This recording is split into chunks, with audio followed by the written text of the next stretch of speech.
All right, everyone. Welcome back to Birdland Tonight. I'm your host, Eli.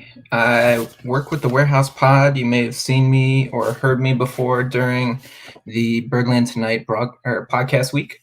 Myself, my brother Tyler, our co-host, my brother Jesse, our co-host Tyler, joined us then.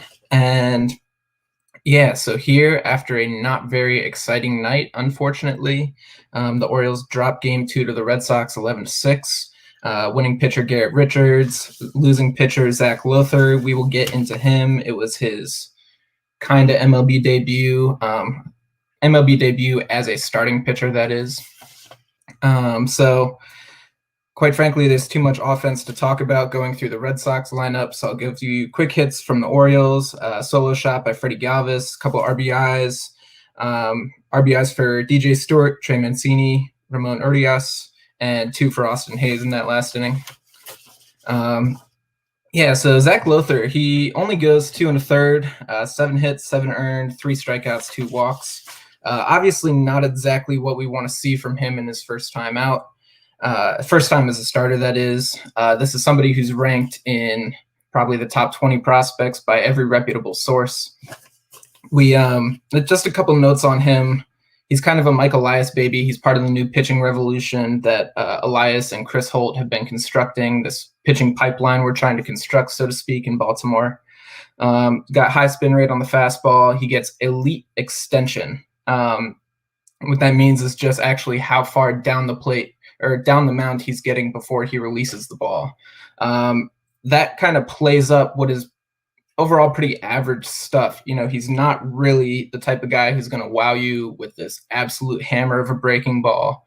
But what he does is he gets down the mound. That means it breaks a little bit later towards the plate. That means the fastball, there's a little bit less gravity acting on it.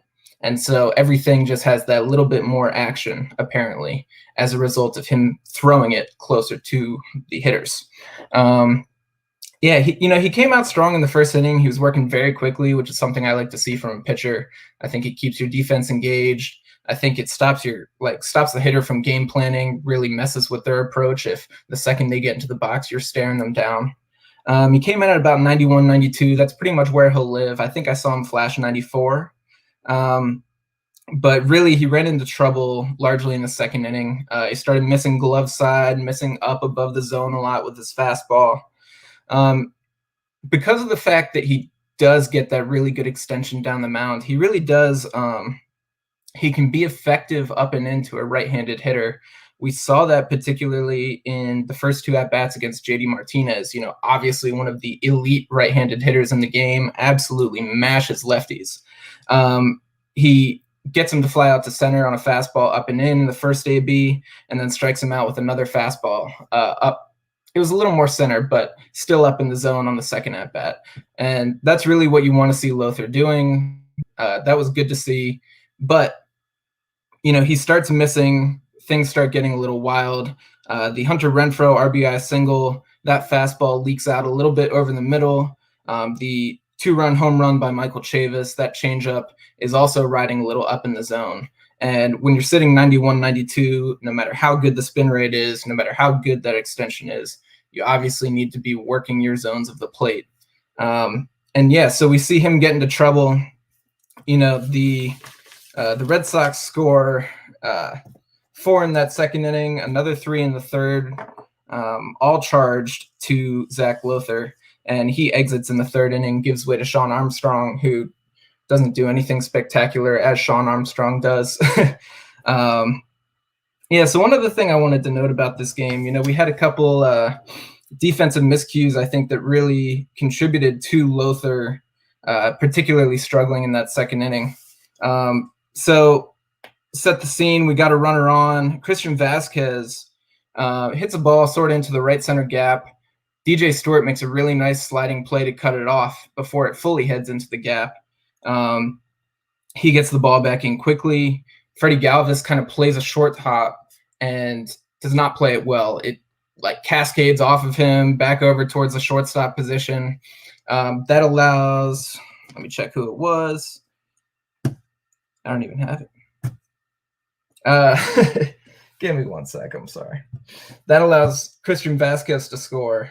And then we have runners on instead of second and third, we've already got a run in, still a runner on second base, nobody out. We proceed to the third inning, and we've got a runner on first. There's a ball sorted into the left center gap. Cedric Mullins comes in, cuts it off, tries to cut down Marwin Gonzalez, I believe. Yeah, Marwin Gonzalez running to third base. Has a bad throw, and Christian Vasquez again benefits from it. He takes second base instead of first and third with nobody out, where we still have the chance to roll a double play, kind of cut down, minimize damage to that inning, which would have then made it 5-2, assuming Gonzalez still scores. We've got second and third, we've got nobody out. And these are the types of things that, when you're a young pitcher, you need the help. You need any help you can get. So I think that those two things particularly might have contributed, obviously, along with the control issues that we had, that Lothar had on the mound. Those two things might have really contributed to the struggles that we saw from him. So I wanted to also cue in Tyler Wells was one of the Orioles' 6 pitchers tonight, if you can call that. We'll call it 6.5, because if you stayed in for the rest of the game, we saw Pat Valaika take the mound. And quite frankly, I can't call him a full pitcher. He had a clean inning, besides one Ramon Urias error, unfortunately. So back to Tyler Wells. Obviously, this is a Rule 5 pick. He's a 6'8" dude. The Orioles, I think, really like him just because of the angles that he can create as a result of being so unbelievably large. The good mid-90s fastball. He's got a little cutter slider action. It's a hard slider, slow cutter sort of. And he's got the big hammer. So, he threw 1 of the third scoreless last night, had a walk and a strikeout, if I remember correctly.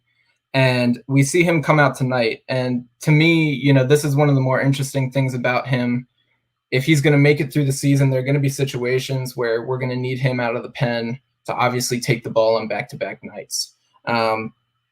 He comes in on back-to-back nights for the first time this season.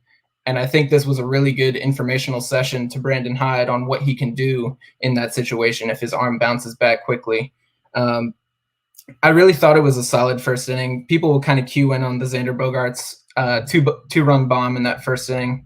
Ben McDonald claimed that the pitch was down the middle, but Tyler Wells threw that ball 95 miles an hour, about 2 inches off the inside corner. Xander Bogaerts just happens to be leading the major leagues in in hits, and he's a phenomenal hitter. He did a great job with that ball. What that can tell you, if you see a ball 2 inches off the plate that still gets hit really well, is that maybe his stuff isn't quite as live as it might have been on a good day, on that first day. 95 miles an hour, 2 inches off the plate is not a ball that typically gets hit for a home run. So I don't think you can fault Tyler Wells too much for that. Obviously, he had walked to JD Martinez beforehand, which you didn't love to see, first hitter out of the pen. But from that point, he proceeds to strike out the next 2 batters, gets really weak contact and fields the ball himself from Marwin Gonzalez to close out the inning. So, he works back from that home run, gets through the rest of a clean inning, and then proceeds into the next inning, gives up 1 single, and then proceeds to sit down the next 3 hitters. So in that second inning, you still even see the fastball riding about 94, 95 miles an hour.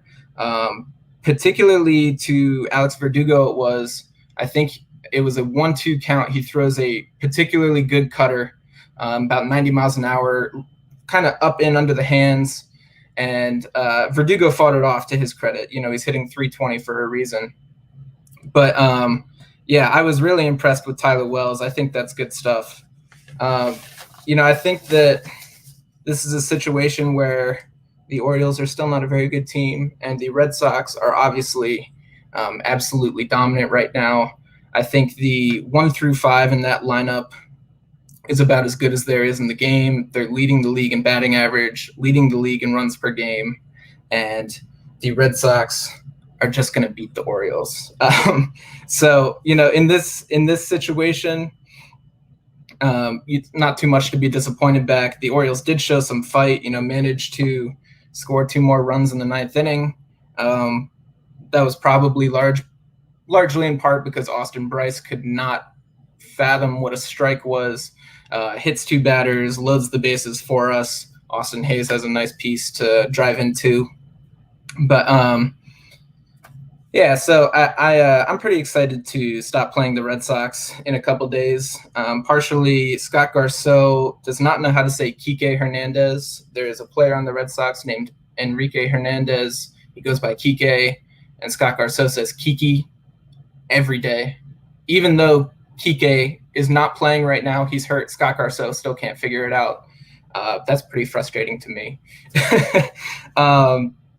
Yeah, so I wanted to give a couple little shout outs to some of our minor leaguers. The less exciting one, Yusniel Diaz, less exciting in the sense that he's been a minor leaguer for a couple of years, but he hit his first home run of the season for AAA Norfolk today. And then the other one, Jordan Westburg, people might remember him. He was a very talented shortstop prospect. We took him in the competitive balance round, kind of 1A round in 2019 2019. So he just hit his first professional home run. I just realized it was 2020. So he was like the 37th pick in the 2020 draft, hit his first professional home run, and it was a grand slam for Loe Delmarva. So shout out to Jordan Westburg, shout out to Yusniel Diaz. And there was not too much to say about tonight. Zach Lothar, I think he'll be back. Obviously, we're going to give him a more extended tryout than this one start. It was not exactly what you wanted to see, but we did see a couple good things when he came out, had a little bit of rhythm. I mentioned those 2 at-bats against JD Martinez. I think those are worth queuing in on because that's where the potential of Zach Lothar really lies. We saw him he threw a couple nice breaking balls, got Rafael Devers to roll over on one, struck out Marwin Gonzalez on one. And I think that breaking ball is actually turning out to be a pretty nice pitch. It's got some nice depth and comes in a good 15, 18 miles an hour slower than his fastball. So I think that can definitely play, especially with the way that he likes to work the fastball at the top of the zone. If you can keep that breaking ball low, you'll obviously have success with that. So I think we saw a couple good things out of Zach Lothar. I'm definitely not looking at 2 1/3 and saying, oh, wow, he's the next John Means. He's going to be our next no-hitter. That's obviously not the case. But he is a top 20 prospect, according to most sources in the industry. Top 20 for the Orioles, that is. And I expect him to perform. I think that he'll get more tryouts as the year goes on. He'll have more chances to make the big league club. He'll also have more chances to develop in AAA. I think that one thing that should also be noticed, Trey Mancini does continue to hit the ball pretty well. Had another RBI tonight. He put some good swings on. Austin Hayes continues to succeed, and Michael Franco continues to struggle. I have not seen Michael Franco hit the ball well in quite a long time. Even when he had one solid hit tonight, and Xander Bogaerts made a phenomenal play to turn it into a double play.